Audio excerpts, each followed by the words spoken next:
Don't be too much in the flesh. Don't be too much in the spirit. Balance your life. Don't focus on one thing. This is a message that I've received on the 13th of May 2022. Don't be too much in the flesh. Don't be too much in the spirit. Balance your life. Don't focus on one thing. But make sure you are leading by the spirit, not the flesh. Because if you are leading by this flesh, you're going to be the enemy of God. The way you are feeding your flesh, the way you are eating every day in your life, 3 times in a day, just feed even your spirit that way. Don't be too much in the flesh. Don't be too much in the spirit. Balance your life. Don't focus on one thing. Some of you, you're too much in the flesh. You don't pray. You don't fast. You don't read the word of God. You don't know even verses. Like you don't attend the church every Sunday. You are too much in the flesh. Some of you are too much in the spirit. When you have to study, you say you are praying.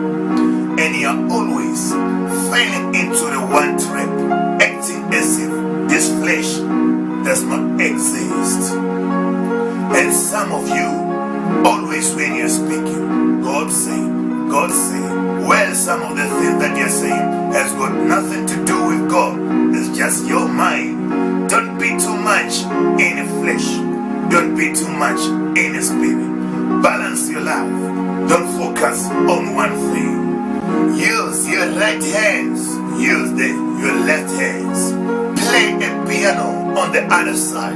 You can lead the intercession. Play a bass guitar. Play the drums. On the other side, you can preach the word of God. Be a doctor. On the other side, you have a relationship with God. Be a lawyer.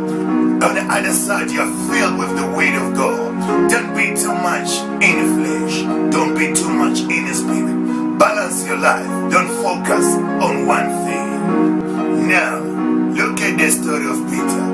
When Jesus was about to go to the cross, Jesus said, "You will say 3 times that you do not know me." Peter said, No, I will die for you.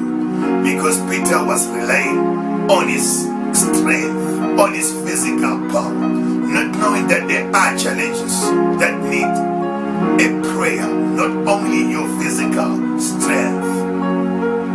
By the time when Jesus was praying, Peter was asleep. That is why Jesus came back and said, pray that you will not fall into temptation. The next day, Peter did what he said he's not gonna do, because he was relying on his own strength, his physical power. Don't be too much in the flesh. Don't be too much in the spirit. Balance your life. Don't focus on one thing. Look at David when he was facing Goliath. He said, God will put you in my hands and I will cut your head. Because death and life is in the power of his tongue. And it happened as he has said. Because there are battles that do not need only your physical strength. They need your declaration, your prayer. Don't be too much in the flesh. Don't be too much in the spirit. Balance your life. Don't focus on one thing. Now, look at the book of Judges, chapter 7.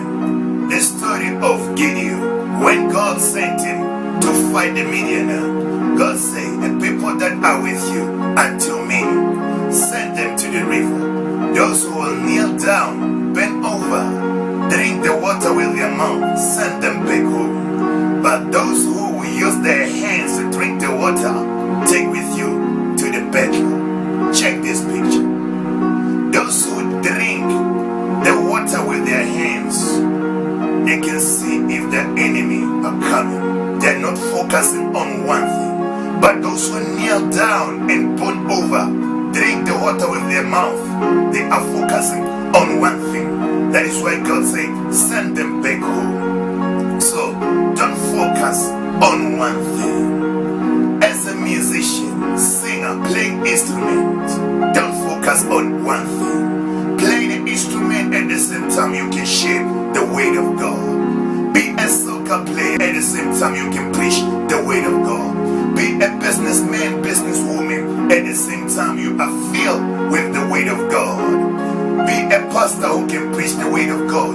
On the other side, you'll run your own business. Because I believe this during Corona, some of you have experienced serious challenges because of focusing on one thing. God is a God of all the ideas. But if you're focusing on one thing, you will reject the ideas that God brings to you to run your own business. Look at Abraham, who was rich, running his own business when he had a relationship with God. Look at Joseph, he was controlling the economy of Egypt when he had a relationship with God.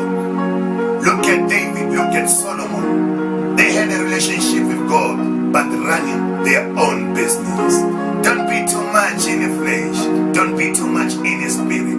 Balance your life. Don't focus on one thing.